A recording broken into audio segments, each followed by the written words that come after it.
I'm not going to hold it against you. I'll just say you're fashionably late in our intro. Okay. I feel like I should change shirts or something so it has the illusion. I was thinking the same thing, but to heck with it. I like that we're on the same wavelength all the time. All right. Ready? Ready when you are. Okay, why don't you lead us in this time? Okay. Oh, crap. I forgot how to do this. Hi, everybody. I screwed it up. I'm trying again. All right. Okay. All right. Breathe.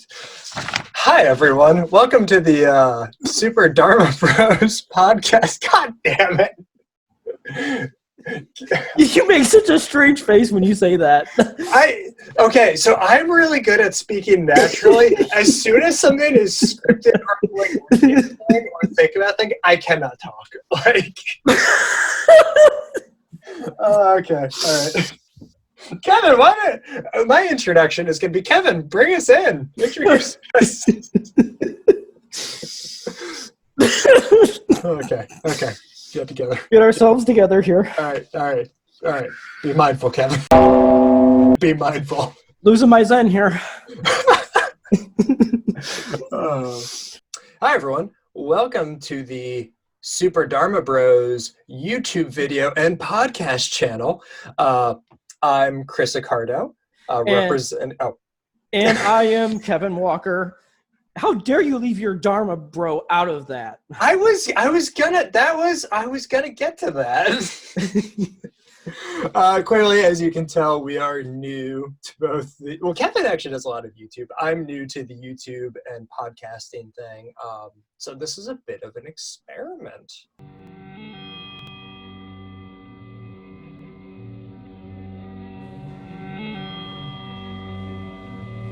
Now, what I suggest you do is this.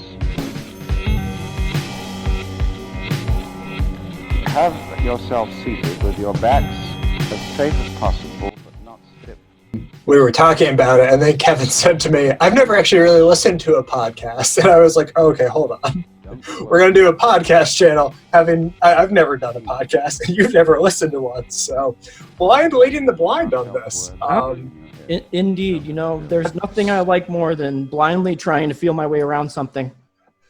Yeah, so I feel like this terrible halting opening video and podcast is a perfect time to talk about, why are we doing this? What are we trying to do? Why are these two idiots talking to you right now? Well, how about we start with who the idiots are, and then we'll go on from there. That's okay. Yeah, that's good. So I'm Chris Accardo, and so like I was gonna say before Kevin rightfully interrupted me, I represent our Tibetan Buddhist branch of Buddhism in this conversation. And that's something I converted to actually as a child when I was young. A lot of what we talk about here is going to be kind of the Western convert Buddhist experience, which I think makes up a decent chunk of it. It's not all of Buddhist experience, but a lot of us are converts to Buddhism. And I think a lot of us convert to Buddhism for the same reason, which is stuff's not going great. It's a funny thing when I first started spending time in Buddhist circles and people would start asking each other, they wouldn't ask, how did you get into Buddhism? They would say, what happened to you to get you into Buddhism? And I think that's what happens to all Buddhists in a way. It's in text, they have the story or the thing of the three messengers: sickness, old age, and death. And I profoundly met a bunch of those messengers very young in my life. And I think that kind of directed me, for whatever reason, to look for answers. And I found Buddhism. And it clicked. And I kind of never looked back in a way, although I spent a lot of time in doubt and questioning. In spite of being a devout Buddhist almost more than not my entire life now, where I grew up in Lancaster, Pennsylvania, didn't exactly have any Buddhist presence. So I grew up kind of isolated and alone as a Buddhist. It's funny.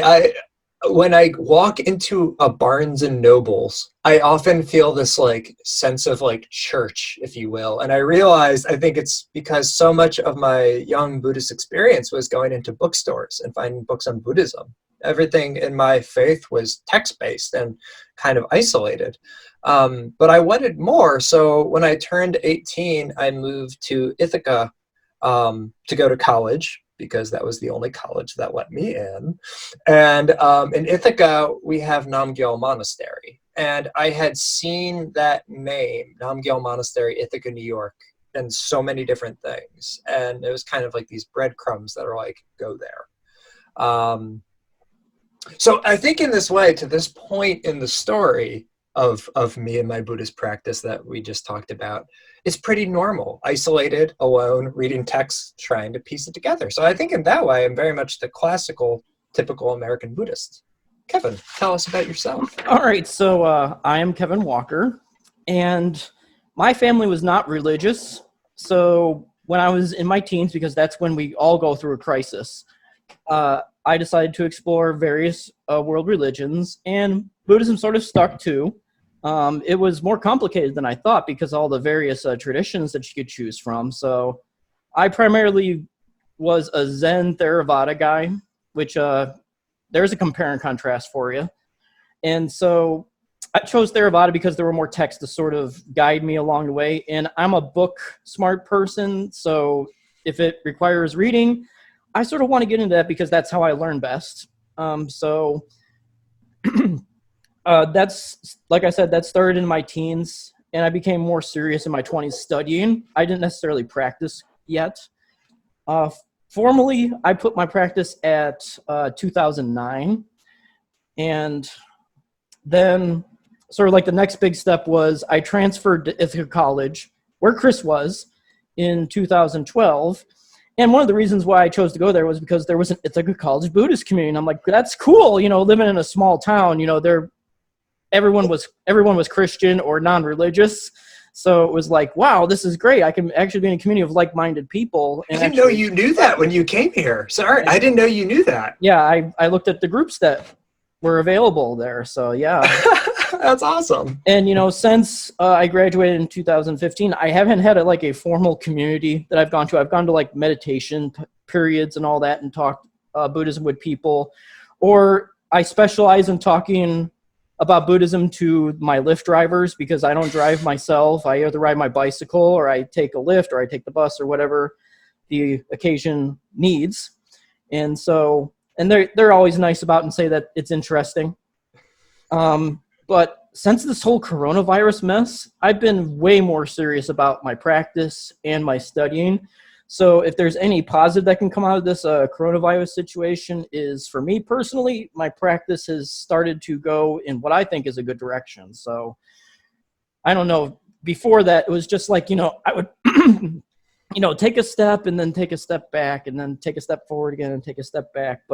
And we'll talk more about that in the Faith and Buddhism episode about how it's returning to it. So, yeah, that's about it with my experience. I'm not formally converted or anything. I haven't gone to a teacher and been like, yeah, Buddha, Dhamma, and Sangha, totally. But still, for me, it's something that I take seriously, but not so serious that when I see a fat Buddha statue, I sort of laugh at it. There's that. I think that's something we both have a lot of fun and lightheartedness around our faith, which is good too.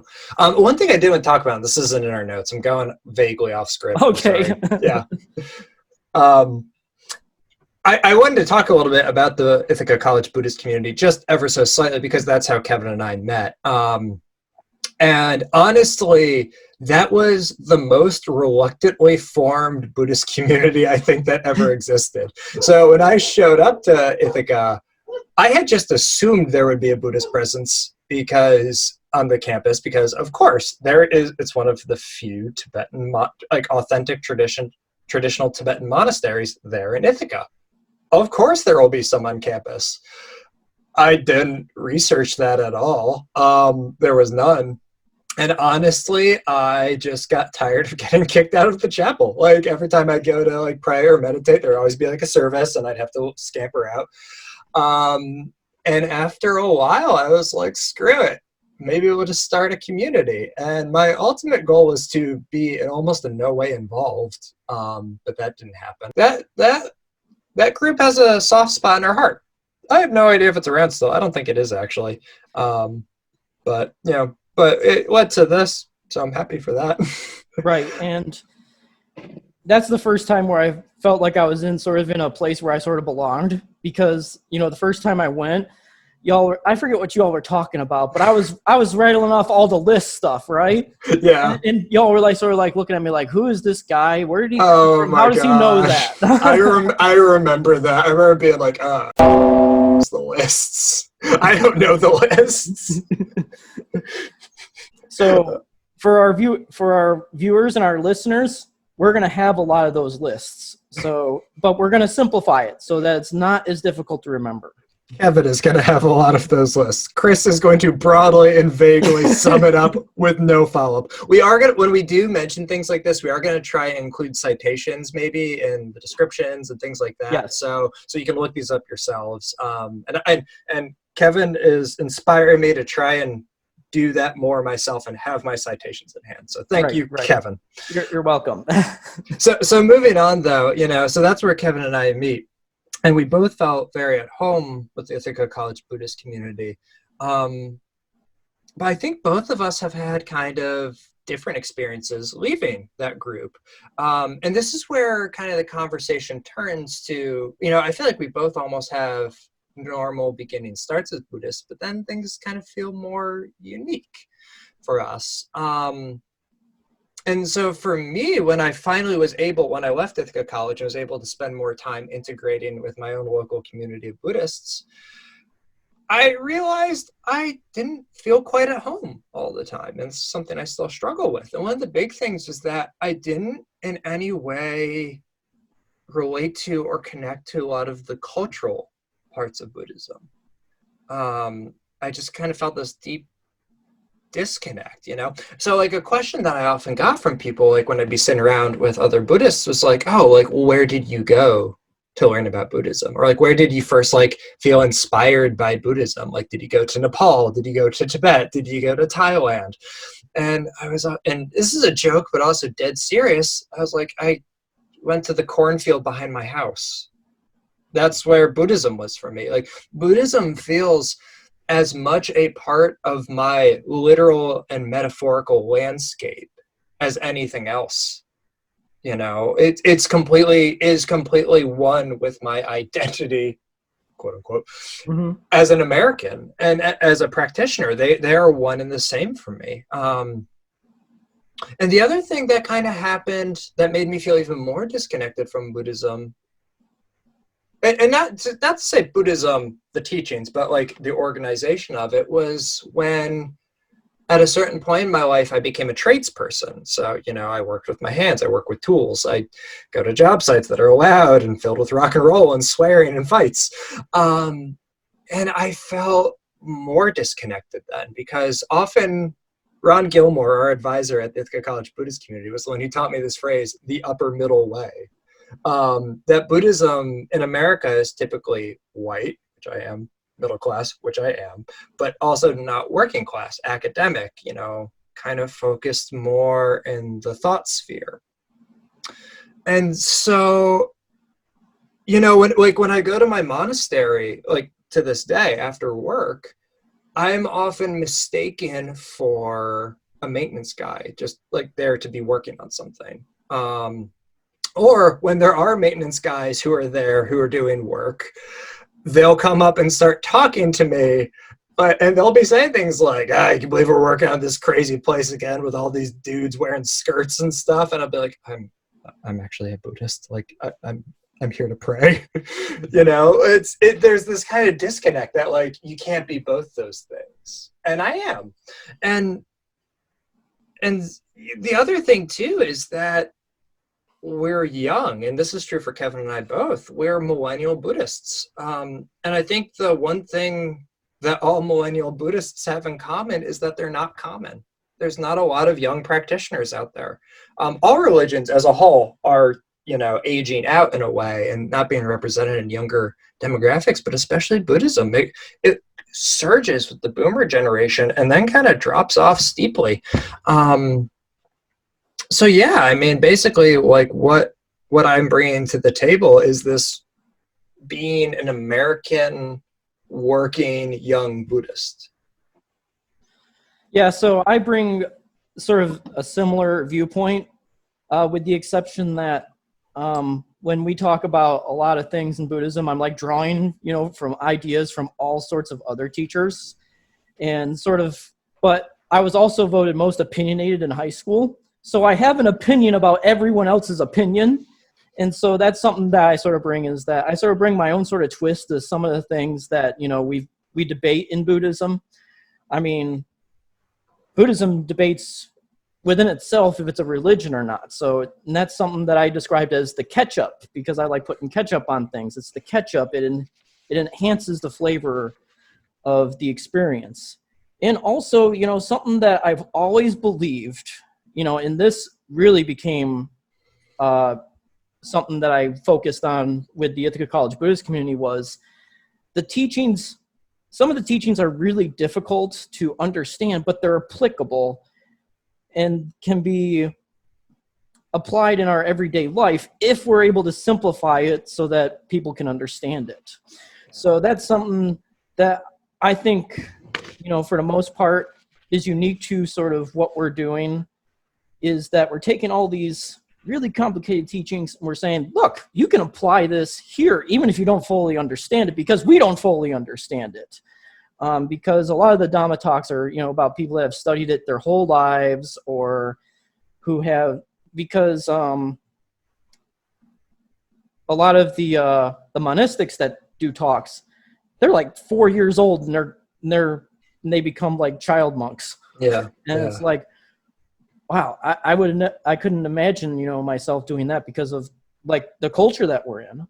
But, sort of, bringing Buddhism down to earth, I guess, is sort of what I think we're trying to bring to the table. And I think that is one of our primary goals. Yeah. So a teacher in my own tradition, who a recent book he wrote, this is Mingyur Rinpoche. He wrote a book recently called Love with the World, which is a memoir of a recent experience he had, where he talks about kind of integrating into daily life.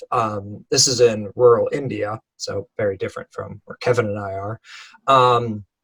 But a thing he talks about, and this is like in the first chapter, is, oh my gosh, none of my background has prepared me for what normal life is like, when he's trying to live a normal life integrated to society. And he talks about how the monastic experience gives us a lot, but it falls short of the day-to-day sometimes, for the modern day-to-day. And so I think for me, and I think for Kevin as well, both of us represent kind of the normal modern American experience to a degree. But both of us, or definitely myself, but I think both of us, we've also kind of felt this disconnect from the integration of our faith and that experience. And so if we are normal Americans, why is this not working? Is Buddhism relevant in America? If we're normal Americans and it doesn't always seem relevant, would it be for anyone else? And that's a good question. And why, and this is my question for this whole experiment we're doing, is why is it not? And what can it be done to become relevant? And my hope in doing this, we're not teachers. Kevin and I are not perfect. We are just on the same path as every other Buddhist practitioner out there. And the thing we bring to the table, it's imperfect and it's ugly and it's like half formed, but it's in our language, it's in our experiences. And I'm hoping it will sound similar to your languages and your experiences as practitioners. And just listen to our banter at the beginning. We're sort of just wandering around, sort of like, yeah, we know this stuff, but we don't know exactly what we're doing with it. Yeah. And I guess, so for me, and sorry, Kevin, I'm going off notes again. It's a different note I didn't tell you about.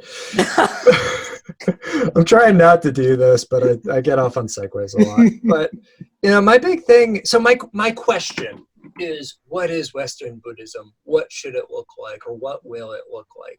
But I'd like to be clear, I'm not doing that from the perspective that I think Western Buddhism is superior in any way.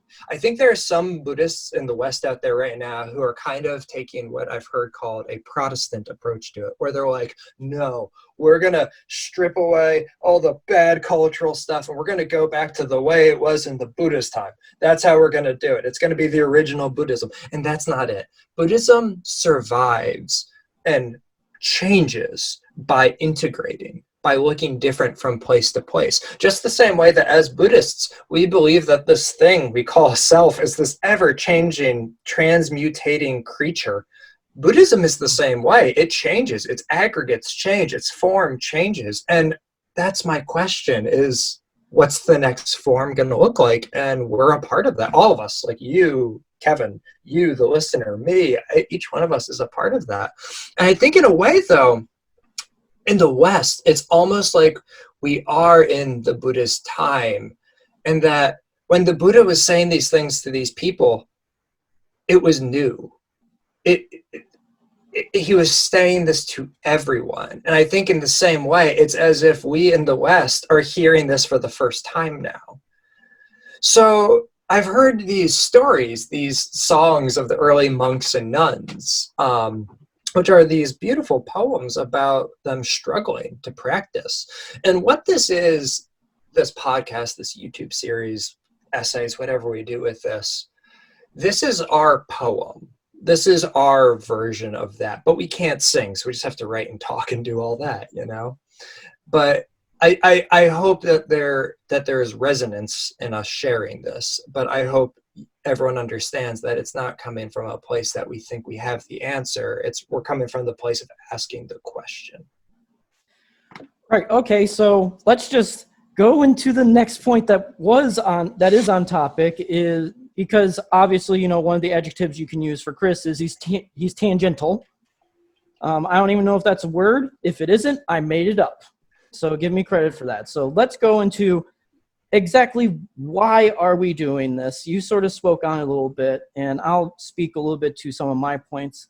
Like I said, I think that the teachings are still relevant. So you're asking, well, is Buddhism relevant in the West? My answer is with a very loud yes. Yeah. Even though I didn't say it very loud, for me, it is yes. It's just a matter of tweaking it just a little bit in explanation and simplification. That way, mere mortals such as me and you can actually understand it. We can get there. We're going to have to work for it, though. And also, there's differences between when you're a lay person and when you're a monastic. So when in Theravada, we have a lot of texts. A lot of them are directed toward monks. And fewer of them are toward lay people. Lay people, those texts have a lot of simpler language for the audience that the talk is given to. So I think we need to weed out those differences and say, look, yes, the texts say this, but here's the application for those of us that are not a monk.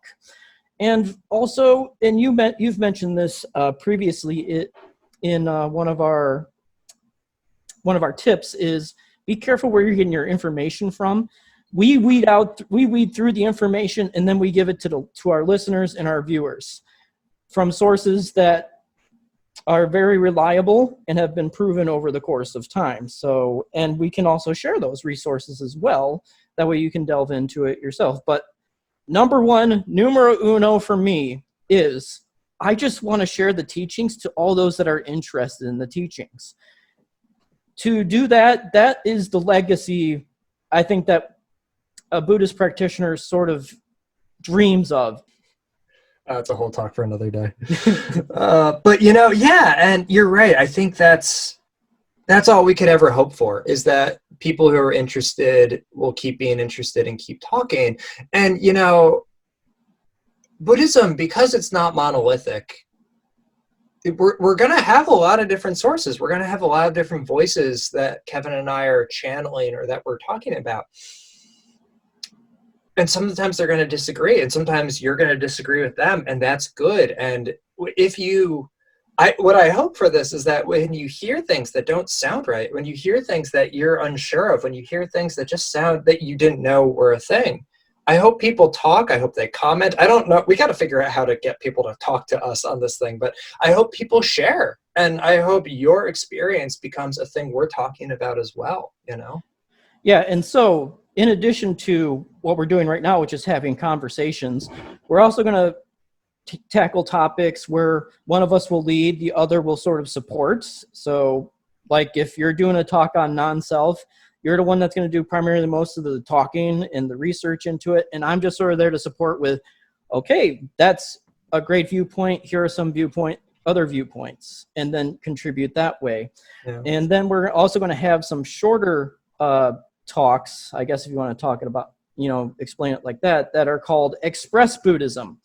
So in between like 5 and 8 minutes, I think is the most reasonable. We talk about a topic that we're not going to cover in depth. So for example, the first one we're going to do is the life of the Buddha. No controversy there, by the way. And so 5 to 8 minutes, what are the facts? And then that's it.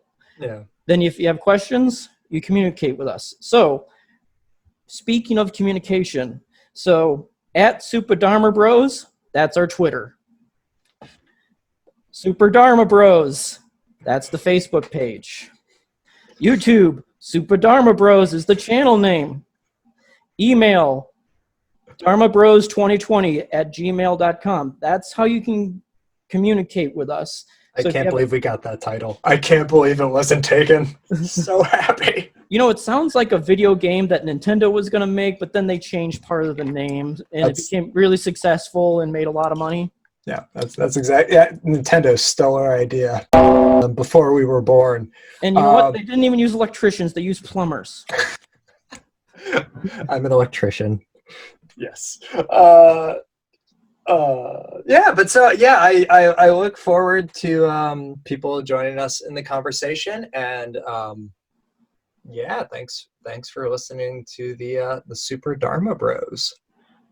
All right, everyone. So we'll talk to you next time. Our first talk is faith in Buddhism, so tune in for that. So in descriptions, I'll have all the links and everything. That way you can get in touch with us if you have questions or you want to tell us that we're completely wrong. Yeah, thanks. I look forward to the hate mail. Thanks, everyone. Okay. So take care, everyone. We'll talk to you next time. Yep. Bye.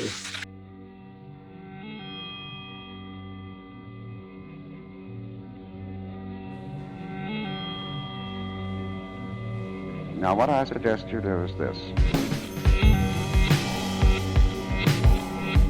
Have yourself seated with your backs as straight as possible, but not stiff.